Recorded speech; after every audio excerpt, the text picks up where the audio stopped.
자, 우리가 이제 전문 방송으로서 문재인의 외교 어떻게 될 것인가라는 이야기 한번 해봐야 됩니다. 지금 우리는 아직도 생각이 두 가지가 있다고 봐요. 한국의 이치에 대해서.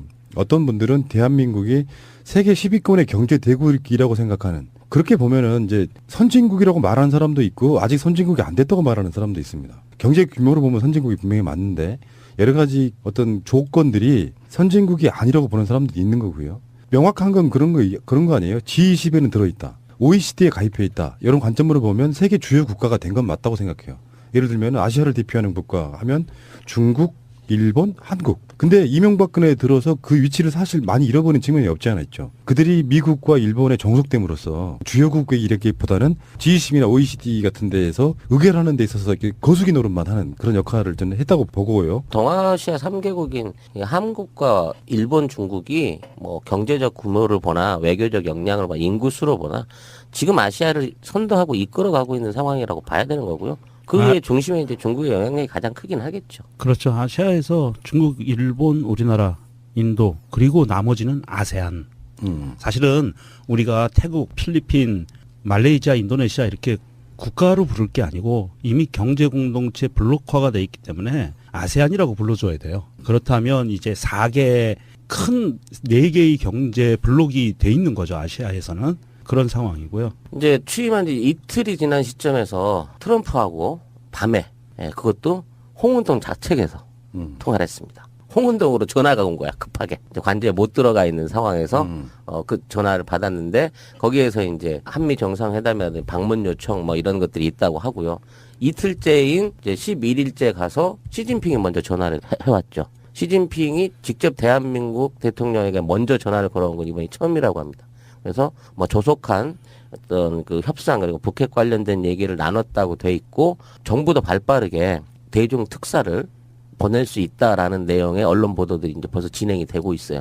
그러니까 한중 관계를 통해서 북한하고 또 외교적인 관계를 같이 동시에 열어갈 수 있는 그런 그 발빠른 행보가 벌써부터 시작이 되고 있는 게 보이는 거죠. 그리고 푸틴도 저 축전을 보내와서 경제 협력이라든지 협력 관계를 회복하자라는 대안을 꺼내는 거죠. 시진핑이 통화를 하자마자 목을 달고 있던 아베가 불과 6시간도 지나지 않아서 전화를 해왔습니다. 그 안에서 지금 이제 홍보수석의 브리핑만으로 보면은 혼낸 것 같아요. 우리 문재인 대통령이. 국민 대다수가 위안부 합의를 수용하지 못한다. 미래지향적 관계를 착실하게 이행하고 국민 정서와 현실을 인정하면서 양측이 공동 노력하자라는 부분이거든요. 그러니까 대한민국 국민이 분노하고 있으니까 이 부분에 대한 조치 내지는 원상 회복을 뭐 간접적으로 요구한 거 이렇게 봐야 되는 통화라고 봐야 되겠죠. 아베 총리가 전화상에서 요구한 것은 그 미래를 위해서 그동안 우리가 합의했던 것을 지켜나가자라고 이야기를 하니까 문재인 대통령이 바르고 반론을 핀 거고요. 더불어서 굉장히 중요한 말을 했는데 문재인 대통령이 아베 총리에게 예전에 고노다마하고 무라야마 다마를 인정하라라고 이야기를 했어요. 고노다마하고 무라야마 다마라는 거는 그 일본에 있어서의 어떤 전범, 그 책임, 그 태평양 전쟁에서 벌어졌던 그런 것들에 대한 책임을 인정한 담화문이거든요. 그 인정한 담화문에 대해서 당신도 그거를 지켜라. 이렇게 이야기했다는 거는 굉장히 강한 메시지가 들어간 거고요. 일본 입장에서는 아마 지금 내부적으로 난리가 났을 거예요. 이 부분에 대해서 이제는 일본 입장에서는 이런 생각을 할 수가 있어요. 박근혜 정권과는 우리가 잘 맞춰갔는데 둘이서 어찌됐든 정권이 바뀌고 나니까 이제는 돌아올 수 없는 강을 건널 수도 있다라고 아마 일본 측에서는 생각을 할 거예요. 그래서 이 입장을 어떻게 정리할 것인가가 굉장히 지금 이거 초미의 관심사입니다. 박근혜가 민심을 잃어갔던 여러 가지 사건들이 있었죠. 세월호 참사는 말할 것도 없고 한일 위안부 합의도 그중에 하나예요. 박근혜가 쌓아놓은 적폐였던 거죠. 그거를 그대로 계승할 정권은 없는 것이니까 문재인 대통령의 발행은 당연한 것이고 우리의 기대치를 지금 한순간도 빗나가지 않고 있는 그냥 지나가는 뉴스들 같지만 굉장히 획기적인 뉴스들이 우리를 지금 스쳐 지나가고 있는 거라고 보시면 돼요. 정말 후련한 뉴스고 사이다 같은 발언입니다. 네.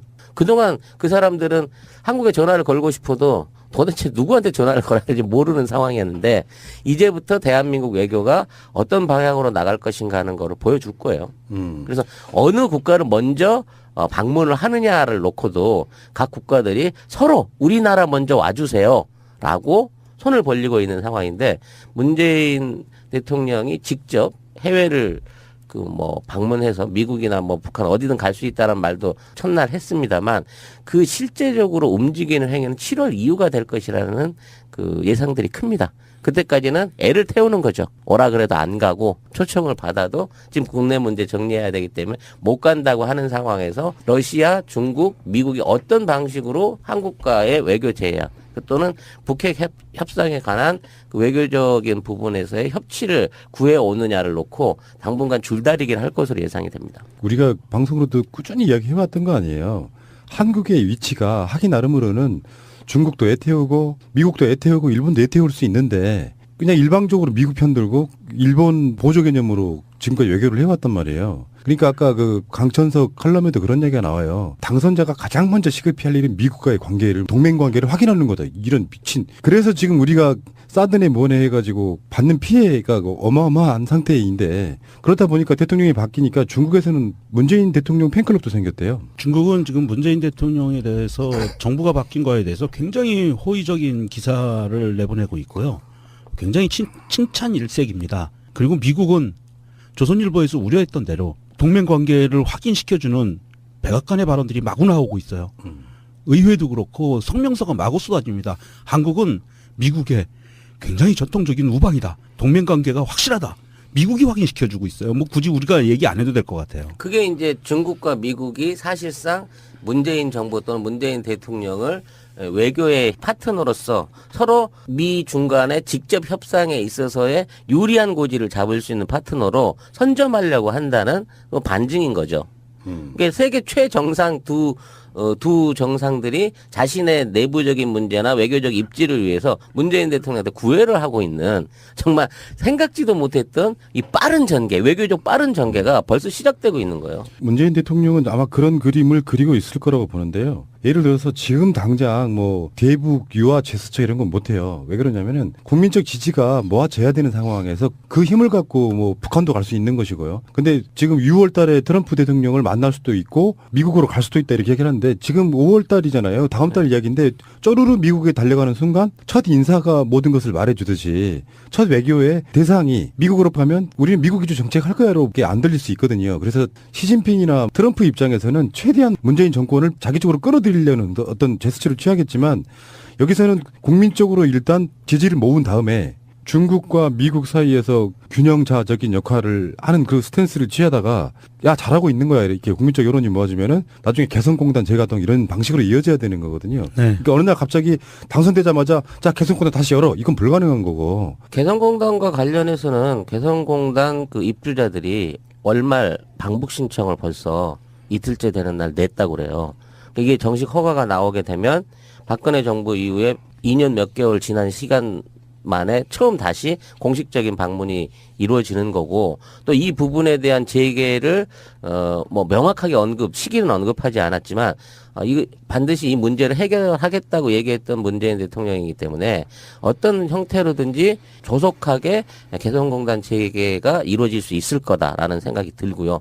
그 재개를 바탕으로 인해서 지금 정부와는 달랐던 훨씬 개방적이고 적극적인 남북교를 이뤄냄으로 인해서 북핵 문제라든지 여러 가지 외교의 현안들도 동시에 해결할 수 있는 길이 벌써 보이고 있는 거거든요. 결국 우리 외교의 현안은 북한을 고립시키는 게 아니라 우리가 컨트롤 가능한 북한을 길들이는 데 있다는 점을 우리가 누누이 얘기해왔는데 고립으로 실패했던 지난 이명박근혜 정부 이후에 새로운 달빛 정책이 대북관계 또는 국제관계를 원만하게 우리 대한민국 중심의 외교로 끌어올 수 있을 거다라는 기대가 되는 부분인 겁니다. 이건. 그러니까 이거를 풀 때 개성공단 문제 같은 거는요.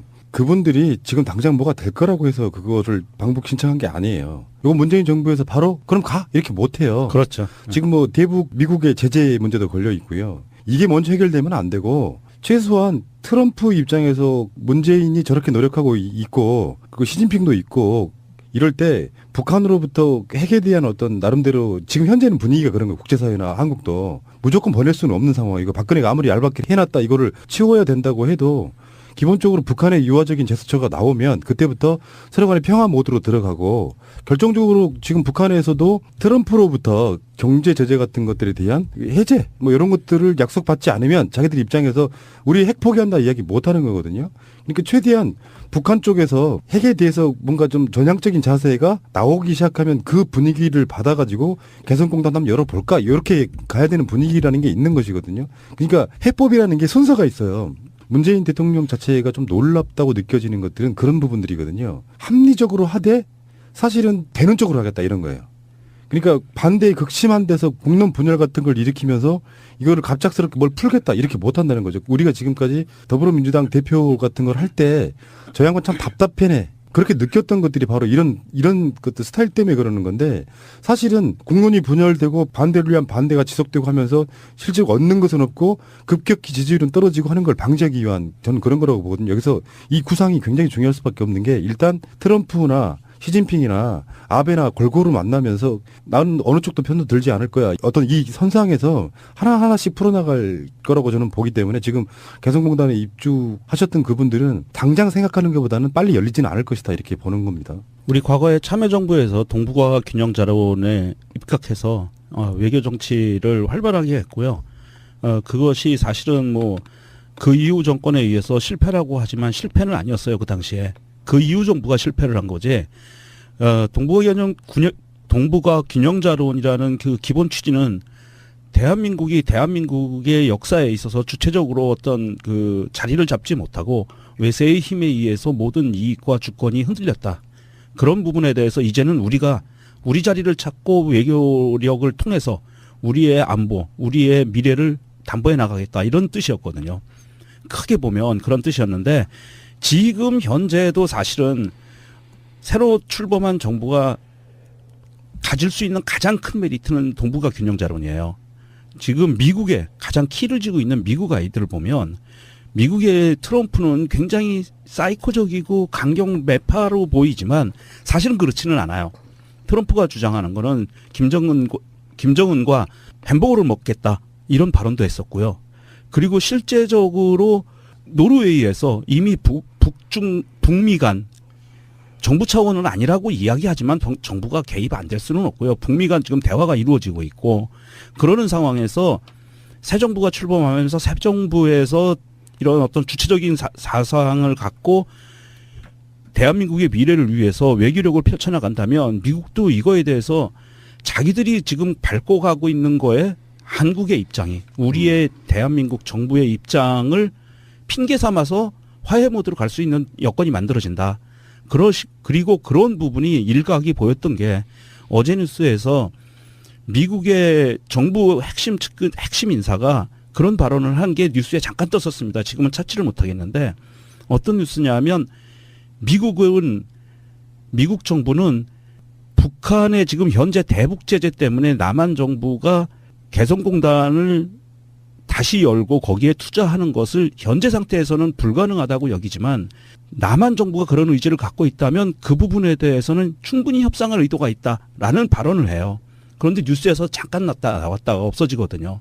그러니까 사실은 미국 입장에서 지금 계속 북한과 전쟁 모드로 가는 거는 크게 자기들한테 득이 될 거는 없고 그래서 펼치고 있는 것이 미국 정부의 공식적인 입장은 대북 제재, 유엔을 통한 대북 제재를 강화해 나가지만 민간이나 내지는 마크를 통해서 그리고 외교력을 통해서는 사실은 대북 제재만이 답이 아니라 유화 제스처도 갈고 있다. 그리고 여기에서 가장 키포인트 핵심적인 역할을 할 것이 이제는 대한민국이 됐다는 의미가 지금 되는 거죠. 이제는 포커페이스 유지해야 되는 거예요. 이 메시지를 북한용이든 미국용이든 중국용이든 먼저 던지는 위치에 있지 않아야 돼요. 그렇죠. 그러니까 현재는 미국이든 중국이든 북한이든 어느 쪽이든 간에 뭔가 그쪽이 애가 달아서 메시지를 던지게 만들어주고 그 자기 중심으로 만들어주면 풀어나가기가 쉬운데 먼저 설레발쳐가지고 뭐 트럼프하고 아부하면서 우리의 동맹 관계는 변함이 없어요 하고 중국과는 뭐 그 척을 준다거나 이렇게는 못한다고 보고 또 이제 다른 측면에서 어떤 분들은 뭐 야 북한 핵이 뭐 이렇게 문제야 어쩌면 우리가 방송으로 이야기했듯이 북한 핵은 북한 자기들 스스로를 지키는 용도인 건 맞는데 국제사회나 한국적인 정서에서 또 왜 사드라고 하는 게 초반부터 국민적 여론조사를 하면 70%가 사드 배치 찬성할 정도로 아직 우리나라는 그런 안보 이기에 대한 나름대로 국민들의 보수성이 있어요. 그렇죠. 여기서 북한 핵이 무슨 문제야 하고 들고 나오면 그 자체가 이제 고립이에요. 그렇죠. 그러니까 한국에서만 고립이 아니라 국제적으로 고립돼 버린 상황이 돼 버리면 실패할 수도 있습니다. 이게 굉장히 중요한 이슈 중에 하나가 돼 버린 거예요, 지금.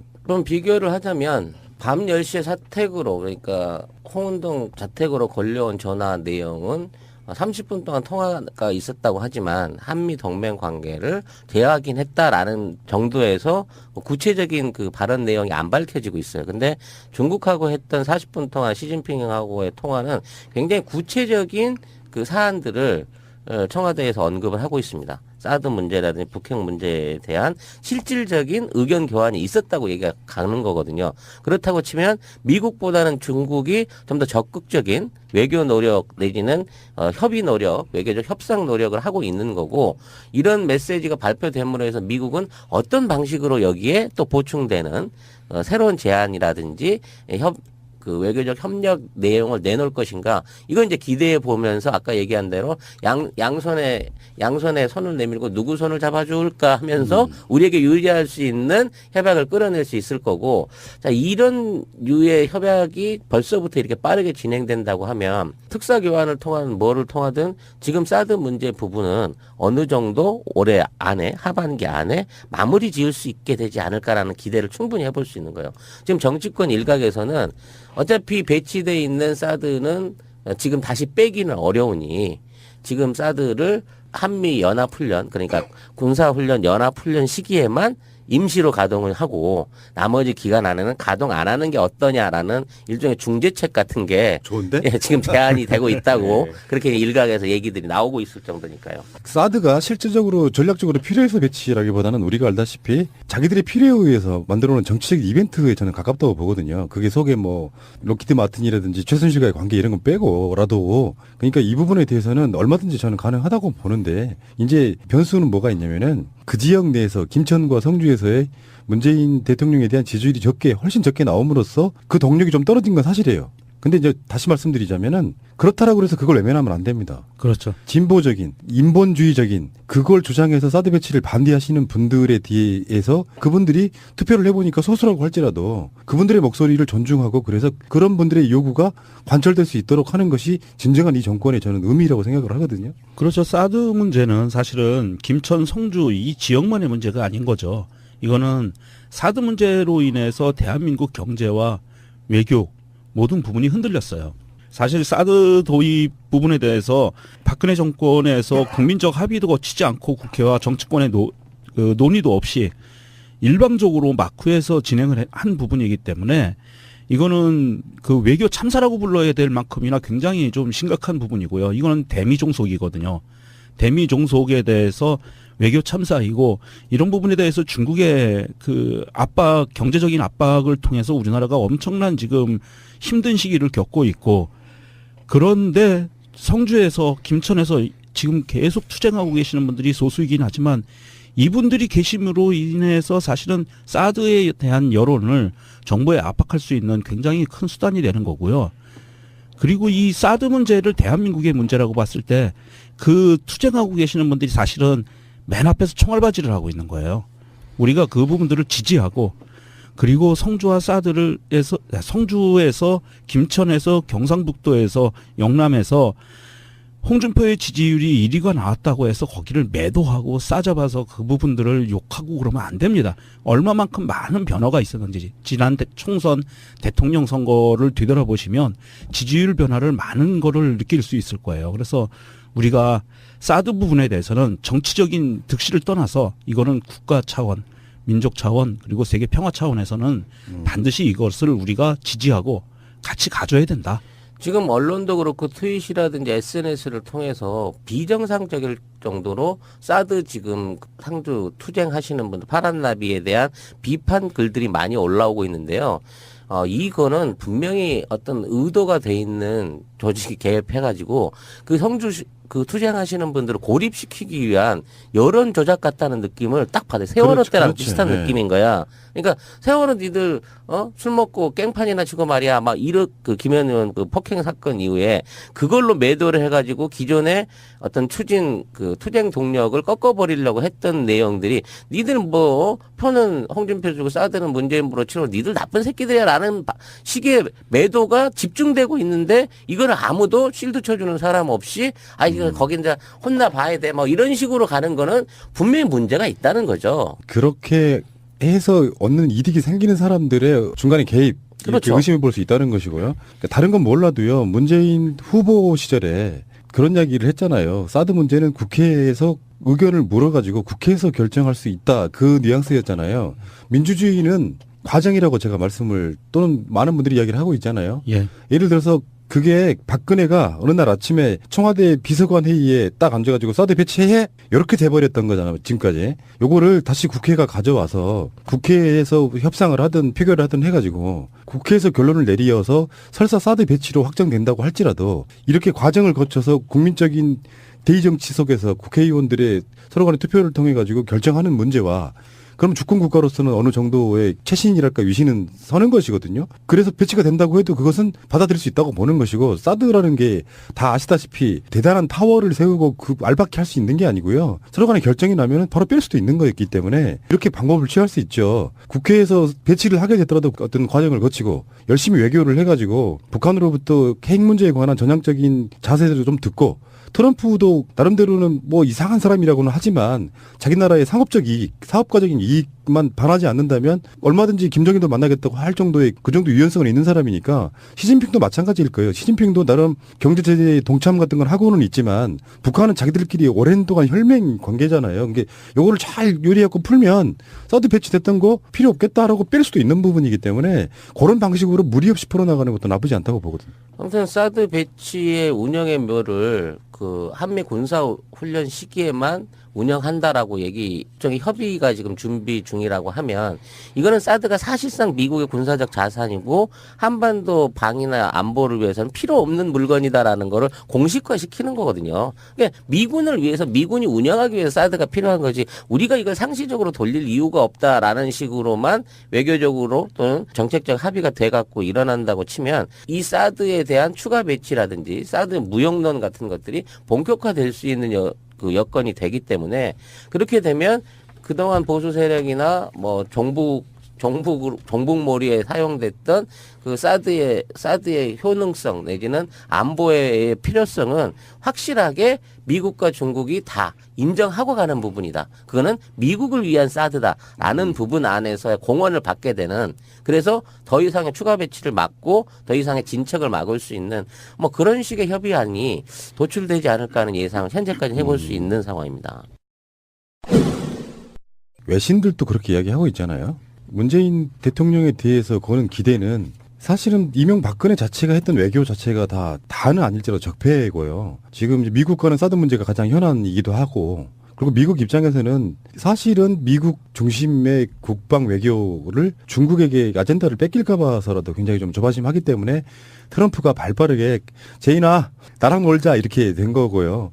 그런 느낌이라고 보고 거기서 이제 뭐 서로 간에 덕담 주고받고 뭐 우리 동맹 관계는 변함이 없습니다 이렇게 서로 간에 이야기는 했겠지만 속내야 사실 뭐 그렇겠어요. 그건 아니라고 보고 그다음에 진짜 중요한 건 일본일 수도 있어요. 미국의 따까리 일본 입장에서는 지금 가장 중요한 게 위안부 합의. 애가 타고 있죠 일본 입장에서. 위안부 합의는 저는 사드 문제도 아까 우리들이 말씀드린 것처럼 그런 방식으로 풀릴 가능성이 높아 보이는데 위안부 합의에 대해서는 그 당시에도 우리가 기억나시죠. 불가역적 설사 정권이 바뀌더라도 이건 되돌릴 수 없어라고 못을 박았던 건데 만약에 위안부 합의가 파기가 됐든 뭐 하려 그러면 일단 합의문이 공개가 돼야 되죠. 없다는 합의문이 나와야 되는 거죠. 네. 그래서 지금 제가 봤을 때는 아까 좀 전에 했던 이야기랑 덧붙여서 한민구하고 윤병세는 굉장히 마음을 졸일 것 같아요. 지금 자기 위에 아직 사임도 안 한 상태에서 대통령이 문재인 대통령이 돼버린 상황이라 나 같으면 문재인 대통령이 여담이고 농담인데 한민구를 어떤 식으로든지 압박해서 왜 이렇게 사드 배치를 빨리 한 거에 대한 의구심을 듣고 싶지 않겠어요? 그리고 윤병세 불러다가 한일 위안부 합의문 자체를 한번 가져와 봐라 한번 물어볼 수도 있을 것 같은 상황인데 사실 뭐 합의문은 비밀 문서로 봉인됐다고 하더라도 국정원에 있거든요. 예, 그 사본이라도 있을 거고. 그런데 지금 그 우리가 문재인 대통령이 당선되던 날 10날이죠. 당선되던 날 일본에서 굉장히 급박한 그 정부 입장이 나왔어. 일본 정부 입장이 어떤 거냐면 위안부 합의는 존중돼야 된다. 없다는데. 없었다며 공식. 존중돼야 된다. 그리고 부산에 있는 소녀상 철거해야 된다. 이 두 가지를 일본에서, 저도 죄송합니다. 일본에서 아주 급박한 현안으로 들고 나왔어요. 그런데 전 세계 모든 나라들이 대한민국의 새로운 대통령이 된 문재인에게 축하 메시지를 다 보내주고 그리고 우리하고 가까운 관계를 계속 유지해 주세요. 이런 반응들을 계속 보내고 있어요. 심지어 미국에서는 상원, 하원, 백악관 모든 정치 집단들이 그런 메시지를 계속 성명서를 발표하고 있어요. 우리는 당신들의 동맹입니다. 우방입니다. 이 관계를 유지해야 됩니다라고 계속 메시지를 주고 있는데 일본은 너희들하고 우리하고 맺은 이거는 꼭 지켜야 돼. 그리고 소녀상 빼야 돼. 지금 일본 입장에서는 굉장히 지금 애가 타고 힘든 거예요. 자기가 단독으로 이제 축하 성명을 낸 거예요. 아, 단독으로? 단독으로. 이게 우리 쪽에다가 직접 뭐 한 게 아니라 지가 이제 한국 대통령, 문재인 대통령 당선을 축하합니다고 내면서 그 뒤에다가 그런데 합의는 위안부 합의는 지켜져야 됩니다라는 게 되는. 중요한 건 여기서 이 모든 위안부 합의에 쌓은 문제에 대한 원 아이디어가 일본이 원했던 동아시아 균형자론 내지는 동아시아 경찰론을 키워내기 위해서 미국 정부가 일본 정부를 통해 가지고 압박을 넣어서 이루어졌다는 설이 지금 점점 더 확실한 걸로 드러나고 있잖아요. 즉 일본이 위안부 문제를 털지 않으면 국제사회에 군사적인 부분으로든 뭘로든 등장할 수 없으니 가장 큰 피해 당사자인 한국하고 합의를 본 걸로 하고 그 합의를 바탕으로 해갖고 우리는 한국한테도 사과를 했기 때문에 과거를 청산하고 이제 새로운 일본으로 태어나겠습니다라는 그거를 밀어붙이기 위한 일종의 외교적인 필요성에 의해서 강제로 합의됐을 가능성이 높다는 게 이제 우리의 지금 추측이 맞아가고 있는 거거든. 요게 이제 나중에 까지는 순간 박근혜 정권이 해왔던 존재하지 않는다는 굴욕적인 한일 그 협의, 그러니까 위안부 협의에 대한 외교 비화가 까지게 될 거고 그러면 일본이나 미국은 정치적으로 국제사회에서 굉장히 큰 타격을 받는다는 거죠. 물론 박근혜가 욕을 먹기는 하겠지만 일본 정부 특히 아베 같은 경우에 이 위안부 합의를 얼마나 졸속하게 또는 자국의 이익을 위해서 비열하게 해왔는가가 밝혀지면 위안부 협상 이전 그러니까 일본이 하려고 하는 국제사회 안에서의 영향력 내지는 이미지 추락은 차라리 시도를 안 할 걸 한 이전의 상태만큼으로 악화될 수도 있다는 면에서 지금 아베는 위기 상황이라고 이걸 받아들이고 있는 거겠죠. 누가 이런 표현을 씁니다. 한일 위안부 합의는 비유를 들었는데 술 취한 사람이 지금 자고 있는 사람을 손에다가 그 지장 찍어가지고 합의서에 도장 찍은 것 같은 그런 느낌이라고. 아 자고 있는데 술 먹은 사람 몰래 지장 찍어갖고 네. 집 땡겨가고 대출 받아가고 그런 거 그런 느낌이라고 이야기하고 있는 거고요. 일본 입장에서는 지금 굉장히 무섭게 생각을 하고 있는 게 추측컨대 노무현 대통령 시절에 일본과 독도에서 분쟁이 벌어질 뻔한 일이 있었죠. 독도의 해저 지형을 탐사하기 위한 탐사선을 우리가 침몰시켜버린다 그랬죠. 일본이 보내고 우리가 반대하고 해경선을 보내니까 거기서도 자기들 해경선을 호위해서 보내가지고 일촉즉발의 상황까지 갔었는데 그때 노무현 대통령이 침몰시켜버렸어요. 강경한 발언을 함으로 해서 일본이 물러났거든요. 근데 그 일본 입장에서는 노무현 대통령이 그렇게 강경 발언했던 그 시대에 문재인 비서실장, 민정수석 그런 자리를 지냈기 때문에 일본 입장에서는 애가 타는 거예요. 그러니까 한국이 정말 자기들이 갖고 싶어하는 지위가 대통령 하나 바뀌었을 뿐인데 한국으로 이미 반 이상 넘어간 것 같은 분위기를 감지하는 거거든요. 그래서 일본 방송은 선거 당일날 이게 실제 나왔던 거예요. 문재인이 당선됐을 때 위험성, 문재인의 단점 5가지를 브리핑을 했어요. 그거 하나가 1번이 독도 도발에 관한 타협은 없다. 이건 이제 문재인이 과거에 해왔던 발언 중에서 뽑아서 이제 그 내용을 한 거예요. 그래서 독도 문제에 있어서 앞으로 협상이나 뭐 진척이 어려울 것이라는 부분이었고, 두 번째는 위안부 문제에 대해서 일본 정부는 책임져라. 이게 후보 시절에 했던 워딩인 거죠. 그 부분에 대한 걸 지적했고, 전범 기업 입찰 제한을 강화하겠다. 그러니까 미쓰비시라든지 전범 기업들이 사실상 우리나라 지하철을 비롯한 국가 SOC 산업 이런 데 굉장히 많이 들어와 갖고 있거든요, 사실상. 그렇죠. 그런 부분에 대한 걸 제한을 하겠다는 거고 일본 교과서 왜곡을 시정하라. 이런 부분에 대한 부분도 심각하게 받아들였고 일제가 약탈한 문화재 환수를 추진하겠다. 요 부분까지 문재인 대통령이 앞으로 일본에게 행하게 될 또는 제시하게 될 부분의 위협성을 공식 방송에서 이거를 우리 선거에 있는 날 방송을 했었다는 얘기죠. 그러니까 이런 부분에 대해서 일본은 이제 더 강경한 자세로 대일 관계를 끌어가려고 하는 지금의 문재인 대통령과 어떤 방식으로 외교적 카드를 꺼내올 것이라는 것도 상당히 기대가 되는 부분이라는 거죠. 남녀 관계랑 아주 비슷해요. 외교 관계라는 게 일방적으로 좋아하면 좋은 대접을 받을 수가 없어요. 한쪽에서. 그렇죠. 그래서 챙길 줄도 알아야 된다는 것이 외교의 기본 중에 기본인데 지금까지 편하게 잘 해먹었죠. 미국이랑 일본은. 이명박근혜 한 10년 동안 정말 잘 해먹었어요. 술 취한 듯한 정권에다 그냥 지장 그냥 지들 몰래 찍는 그런 느낌이고 사드도 그렇고 위안바비도 다 마찬가지 아니겠습니까? 그래서 일본 입장에서는 편하게 해먹은 거예요. 한국이라고 하는 나라를 이렇게 앞에 북한에다가 이렇게 딱 배치시켜 놓고 편하게 해먹은 건데 그 위치가 달라져서 이제는 미국과 중국과 일본이 한국 정부에게 아부를 해야 되는 시대에 우리가 말했던 예그가 그런 거예요. 그러니까 자기가 해먹기 나름으로는 한번 만나죠 하는 대상이 될 수도 있고 정반대로 귀찮은데 이런 대상이 될 수도 있거든요. 그러니까 확실히 모든 게 다 그래. 아니 어떻게 대한민국의 위상이 이렇게 변하죠? 그렇지.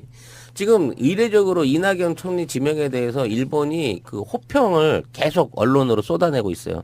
동아일보 기자할 때 한국 특파원으로 일본에 좀 왔었다부터 시작해서 원래 지일파예요. 예. 예, 이낙연 총리가. 그다음에 뭐 위안부 협상 문제라든지 뭐 여러 가지 그 문제에 있어서 일본과 좋은 그 대화를 열어갈 수 있는 상대가 될 것이다라고 이례적으로 남의 나라 총리 인선에까지 이렇게 칭찬을 하고 있고 관심을 보이고 있다는 것 자체가 정말 이틀 만에 달라진 대한민국의 위상 딱 맞는 표현이네요.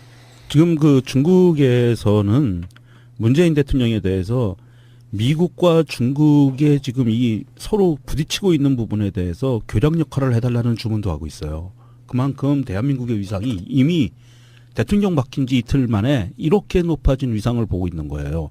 그리고 시진핑도 한중 관계 발전을 기대해야 된다라는 이야기를 하면서 이른 시일 내에 만나기를 바란다라고 직접 이야기를 하고 있고요. 우리가 살짝 놓치는 부분이 인도의 총리도 자기 트위터 계정에 한국어로 그렇지. 한국말로 올렸죠. 한국말로 문리버 365 골뱅이를 해서 그 문재인 개인 계정이거든요. 문재인 대통령 개인 계정인데 거기에다가 올렸어요. 만나고 싶다. 그런데 이 인도 총리 이 양반이 손의 악력이 어마어마하게 무서워서 과거 이 사람과 만나서 악수했던 사람들은 다 손에 멍이 든대요. 야, 그럼 특전사 출신 하루에 5,000명까지 악수를 해본 문재인 대통령하고 많지 한번 해볼만 하겠는데? 아무튼 기분 좋네요. 우리가 외교 문제 쪽의 이야기를 지금 뭐 다루고 있는데 아무것도 안 했어 지금. 뭐 한 게 없잖아요. 네, 아무것도 안 했어요. 아무것도 안 했는데 세상이 바뀌는 거야. 네. 존재만으로도. 그렇죠. 그게 굉장히 중요한 이야기라고 생각이 듭니다. 그러니까 우리는요. 문재인의 생각이 어떤지는 모르죠. 근데 우리가 왜 인사로 이야기하듯 조국 교수를 민정수석으로 임명하거나 그 자체가 다 모든 게 메시지잖아요. 그렇죠. 예. 지금 외교에 대해서는 거의 나온 메시지가 거의 없잖아요. 그럼에도 불구하고 세상이 바뀌었음을 실감하게 만드는 것. 이것이 선거의 가장 일차적인 저는 큰 의미라고 보는 거고 어찌됐건 앞으로 이렇게 돼야겠죠. 물론 개성공단도 재개가 돼야 되고요. 네. 궁극적으로는 어떻게 돼야 되냐면은 김대중 노무현 대통령이 했던 거를 그대로 이어갈 거예요. 그래서 최근에 나온 용어 중에 하나가 햇볕 정책이 아니고 이제 달빛 정책이라고 그래서 예.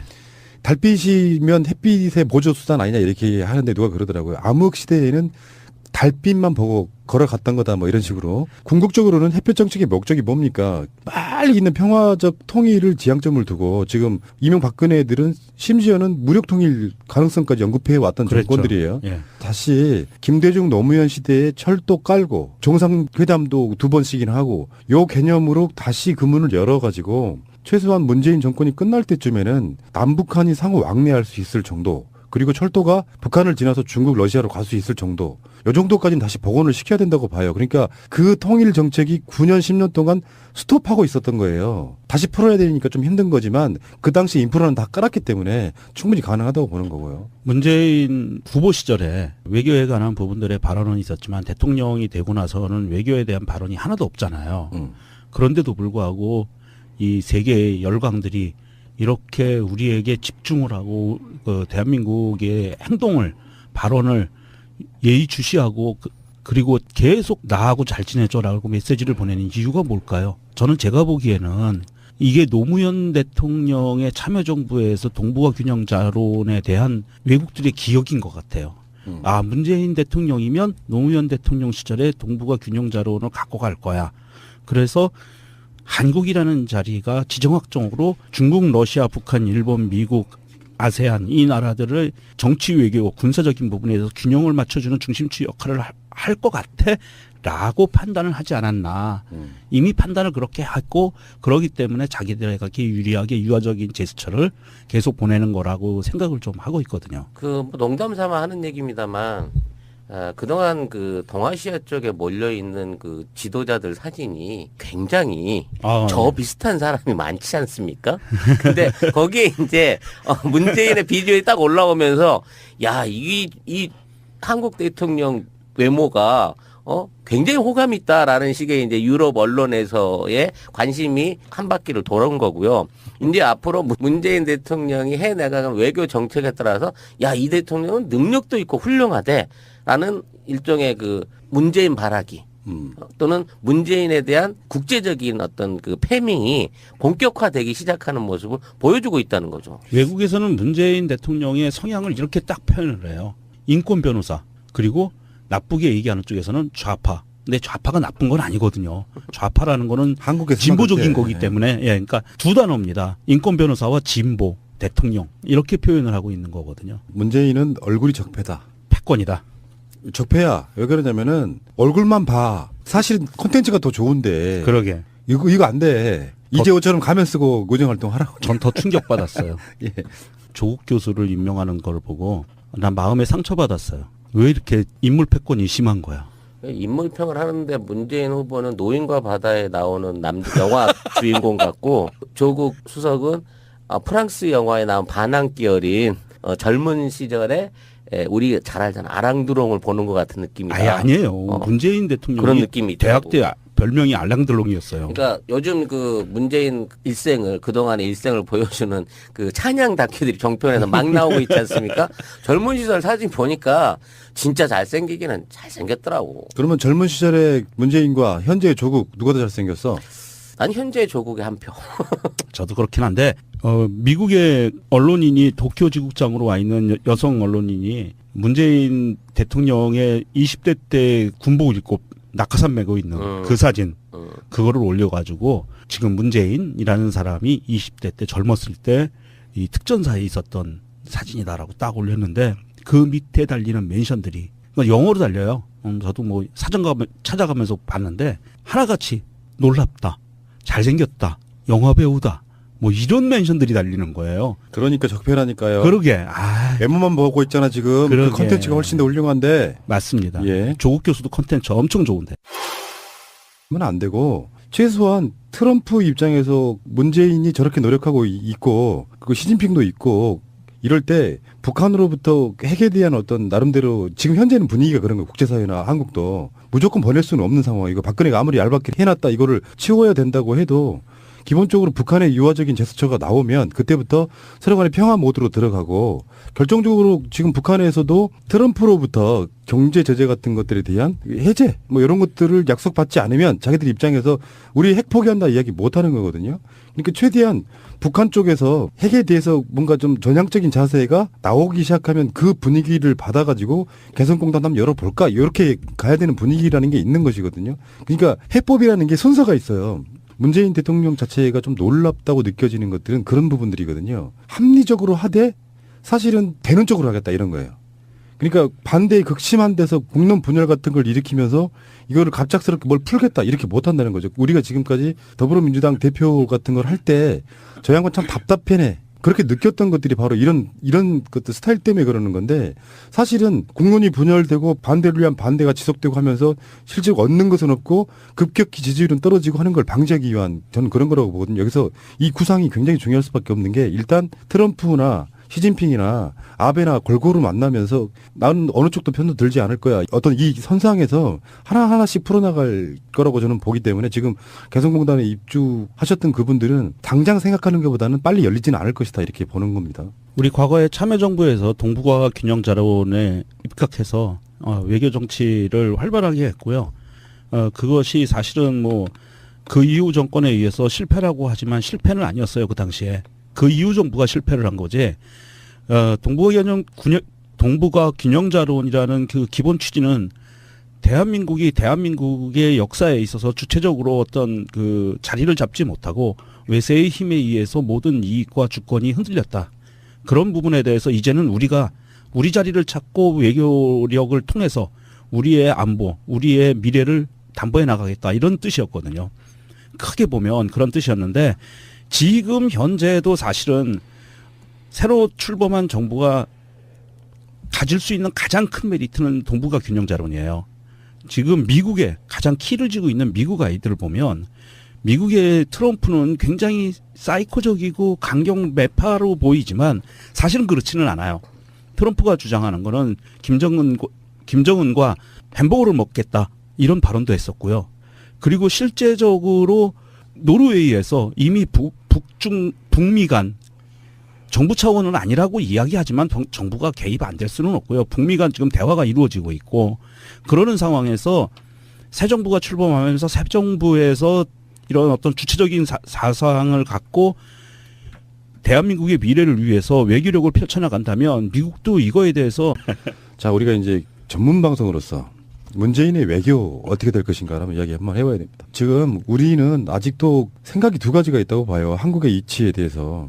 어떤 분들은 대한민국이 세계 10위권의 경제 대국이라고 생각하는, 그렇게 보면은 이제 선진국이라고 말하는 사람도 있고 아직 선진국이 안 됐다고 말하는 사람도 있습니다. 경제 규모로 보면 선진국이 분명히 맞는데 여러 가지 어떤 조건들이 선진국이 아니라고 보는 사람도 있는 거고요. 명확한 건 그런 거 아니에요. G20에는 들어있다. OECD에 가입해 있다. 이런 관점으로 보면 세계 주요 국가가 된 건 맞다고 생각해요. 예를 들면 아시아를 대표하는 국가 하면 중국, 일본, 한국. 근데 이명박근혜에 들어서 그 위치를 사실 많이 잃어버린 측면이 없지 않아 있죠. 그들이 미국과 일본에 종속됨으로써 주요국의 이렇기보다는 G20이나 OECD 같은 데에서 의결하는 데 있어서 이렇게 거수기 노릇만 하는 그런 역할을 저는 했다고 보고요. 동아시아 3개국인 한국과 일본, 중국이 뭐 경제적 규모를 보나 외교적 역량을 보나 인구수로 보나 지금 아시아를 선도하고 이끌어가고 있는 상황이라고 봐야 되는 거고요. 그의 중심에 이제 중국의 영향력이 가장 크긴 하겠죠. 그렇죠. 아시아에서 중국, 일본, 우리나라, 인도 그리고 나머지는 아세안. 사실은 우리가 태국, 필리핀, 말레이시아, 인도네시아 이렇게 국가로 부를 게 아니고 이미 경제 공동체 블록화가 돼 있기 때문에 아세안이라고 불러줘야 돼요. 그렇다면 이제 4개 큰 4개의 경제 블록이 돼 있는 거죠. 아시아에서는. 그런 상황이고요. 이제 취임한 지 이틀이 지난 시점에서 트럼프하고 밤에 그것도 홍은동 좌측에서 통화를 했습니다. 홍은동으로 전화가 온 거야, 급하게. 이제 관제에 못 들어가 있는 상황에서 그 전화를 받았는데 거기에서 이제 한미 정상회담에 방문 요청 뭐 이런 것들이 있다고 하고요. 이틀째인 이제 11일째 가서 시진핑이 먼저 전화를 해왔죠. 시진핑이 직접 대한민국 대통령에게 먼저 전화를 걸어온 건 이번이 처음이라고 합니다. 그래서 뭐 조속한 어떤 그 협상 그리고 북핵 관련된 얘기를 나눴다고 돼 있고 정부도 발빠르게 대중 특사를 보낼 수 있다라는 내용의 언론 보도들이 이제 벌써 진행이 되고 있어요. 그러니까 한중 관계를 통해서 북한하고 또 외교적인 관계를 같이 동시에 열어갈 수 있는 그런 그 발빠른 행보가 벌써부터 시작이 되고 있는 게 보이는 거죠. 그리고 푸틴도 저 축전을 보내와서 경제 협력이라든지 협력 관계를 회복하자라는 대안을 꺼내놓은 거죠. 시진핑이 통화를 하자마자 목을 달고 있던 아베가 불과 6시간도 지나지 않아서 전화를 해왔습니다. 그 안에서 지금 이제 홍보 수석의 브리핑만으로 보면은 혼낸 것 같아요. 우리 문재인 대통령이.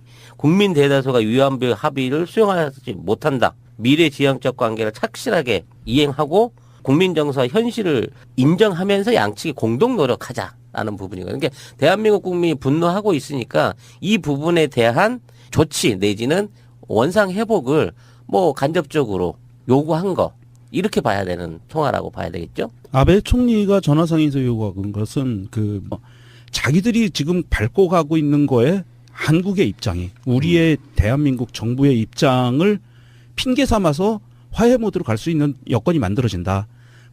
그리고 그런 부분이 일각이 보였던 게 어제 뉴스에서 미국의 정부 핵심 인사가 그런 발언을 한 게 뉴스에 잠깐 떴었습니다. 지금은 찾지를 못하겠는데 어떤 뉴스냐면 미국 정부는 북한의 지금 현재 대북 제재 때문에 남한 정부가 개성공단을 다시 열고 거기에 투자하는 것을 현재 상태에서는 불가능하다고 여기지만 남한 정부가 그런 의지를 갖고 있다면 그 부분에 대해서는 충분히 협상할 의도가 있다라는 발언을 해요.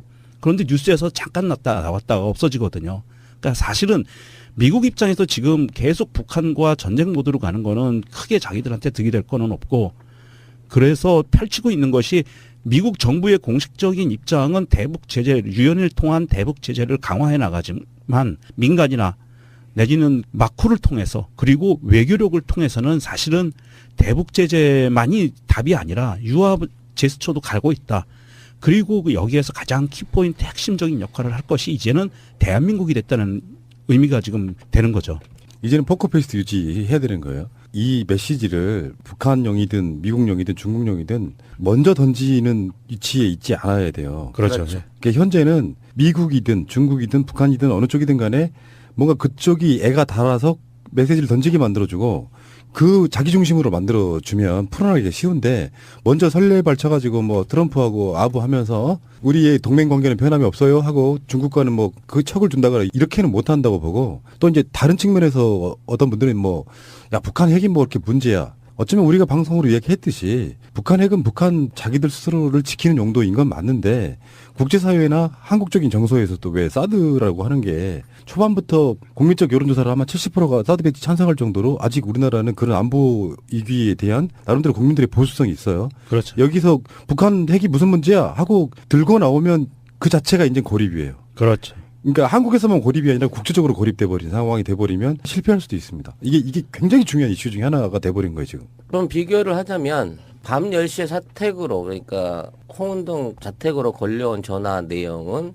30분 동안 통화가 있었다고 하지만 한미 동맹 관계를 재확인했다라는 정도에서 구체적인 그 발언 내용이 안 밝혀지고 있어요. 근데 중국하고 했던 40분 동안 시진핑하고의 통화는 굉장히 구체적인 그 사안들을 청와대에서 언급을 하고 있습니다. 사드 문제라든지 북핵 문제에 대한 실질적인 의견 교환이 있었다고 얘기가 가는 거거든요. 그렇다고 치면 미국보다는 중국이 좀 더 적극적인 외교 노력 내지는 협의 노력, 외교적 협상 노력을 하고 있는 거고 이런 메시지가 발표됨으로 해서 미국은 어떤 방식으로 미래를 위해서 그동안 우리가 합의했던 것을 지켜나가자라고 이야기를 하니까 문재인 대통령이 바르고 반론을 핀 거고요. 더불어서 굉장히 중요한 말을 했는데 문재인 대통령이 아베 총리에게 예전에 고노다마하고 무라야마 다마를 인정하라라고 이야기를 했어요. 고노다마하고 무라야마 다마라는 거는 그 일본에 있어서의 어떤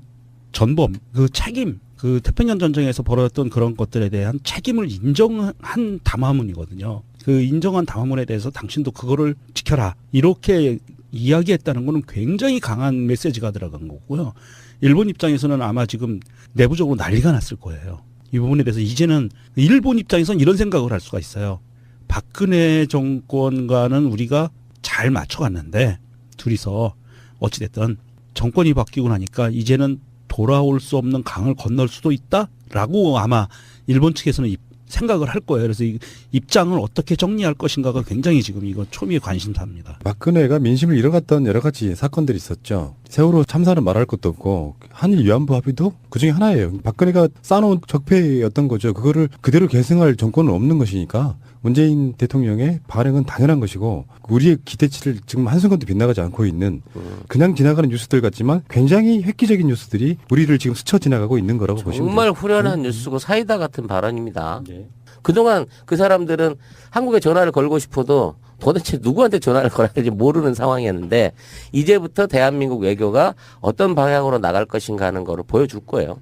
그래서 어느 국가를 먼저 방문을 하느냐를 놓고도 각 국가들이 서로 우리나라 먼저 와주세요 라고 손을 벌리고 있는 상황인데 문재인 대통령이 직접 해외를 그 뭐 방문해서 미국이나 뭐 북한 어디든 갈 수 있다는 말도 첫날 했습니다만 그 실제적으로 움직이는 행위는 7월 이후가 될 것이라는 그 예상들이 큽니다. 그때까지는 애를 태우는 거죠. 오라 그래도 안 가고 초청을 받아도 지금 국내 문제 정리해야 되기 때문에 못 간다고 하는 상황에서 러시아, 중국, 미국이 어떤 방식으로 한국과의 외교 제약 또는 북핵 협상에 관한 그 외교적인 부분에서의 협치를 구해오느냐를 놓고 당분간 줄다리기를 할 것으로 예상이 됩니다. 우리가 방송으로도 꾸준히 이야기해왔던 거 아니에요.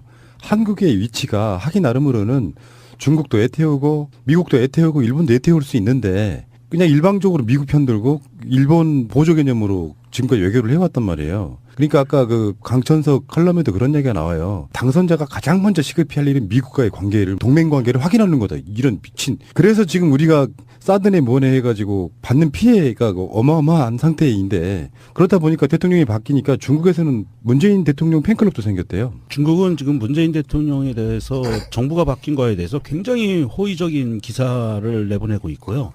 굉장히 칭찬 일색입니다. 그리고 미국은 조선일보에서 우려했던 대로 동맹 관계를 확인시켜주는 백악관의 발언들이 마구 나오고 있어요. 의회도 그렇고 성명서가 마구 쏟아집니다. 한국은 미국의 굉장히 전통적인 우방이다. 동맹 관계가 확실하다. 미국이 확인시켜주고 있어요. 뭐 굳이 우리가 얘기 안 해도 될 것 같아요. 그게 이제 중국과 미국이 사실상 문재인 정부 또는 문재인 대통령을 외교의 파트너로서 서로 미 중간에 직접 협상에 있어서의 유리한 고지를 잡을 수 있는 파트너로 선점하려고 한다는 그 반증인 거죠. 그러니까 세계 최정상 두 정상들이 자신의 내부적인 문제나 외교적 입지를 위해서 문재인 대통령한테 구애를 하고 있는 정말 생각지도 못했던 이 빠른 전개, 외교적 빠른 전개가 벌써 시작되고 있는 거예요. 문재인 대통령은 아마 그런 그림을 그리고 있을 거라고 보는데요. 예를 들어서 지금 당장 뭐 대북 유화 제스처 이런 건 못해요. 왜 그러냐면은 국민적 지지가 모아져야 되는 상황에서 그 힘을 갖고 뭐 북한도 갈 수 있는 것이고요. 근데 지금 6월 달에 트럼프 대통령을 만날 수도 있고 미국으로 갈 수도 있다 이렇게 얘기를 하는데 지금 5월 달이잖아요. 다음 달 이야기인데 쪼르르 미국에 달려가는 순간 첫 인사가 모든 것을 말해주듯이 첫 외교의 대상이 미국으로 가면 우리는 미국 위주 정책할 거야로 안 들릴 수 있거든요. 그래서 시진핑이나 트럼프 입장에서는 최대한 문재인 정권을 자기 쪽으로 끌어들이려는 어떤 제스처를 취하겠지만 여기서는 국민적으로 일단 지지를 모은 다음에 중국과 미국 사이에서 균형자적인 역할을 하는 그 스탠스를 취하다가 야 잘하고 있는 거야 이렇게 국민적 여론이 모아지면은 나중에 개성공단 재가동 이런 방식으로 이어져야 되는 거거든요. 네. 그러니까 어느 날 갑자기 당선되자마자 자 개성공단 다시 열어 이건 불가능한 거고. 개성공단과 관련해서는 개성공단 그 입주자들이 월말 방북 신청을 벌써 이틀째 되는 날 냈다고 그래요. 이게 정식 허가가 나오게 되면 박근혜 정부 이후에 2년 몇 개월 지난 시간 만에 처음 다시 공식적인 방문이 이루어지는 거고 또 이 부분에 대한 재개를 뭐 명확하게 시기는 언급하지 않았지만 이거 반드시 이 문제를 해결하겠다고 얘기했던 문재인 대통령이기 때문에 어떤 형태로든지 조속하게 개성공단 재개가 이루어질 수 있을 거다라는 생각이 들고요.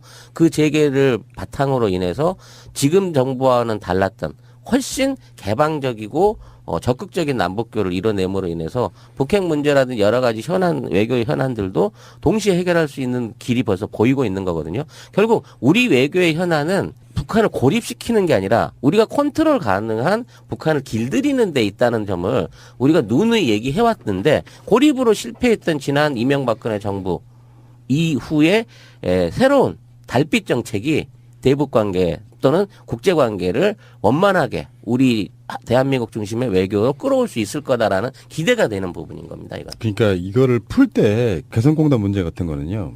그분들이 지금 당장 뭐가 될 거라고 해서 그거를 방북 신청한 게 아니에요. 이거 문재인 정부에서 바로 그럼 가 이렇게 못 해요. 그렇죠. 지금 뭐 대북 미국의 제재 문제도 걸려 있고요. 이게 먼저 해결되면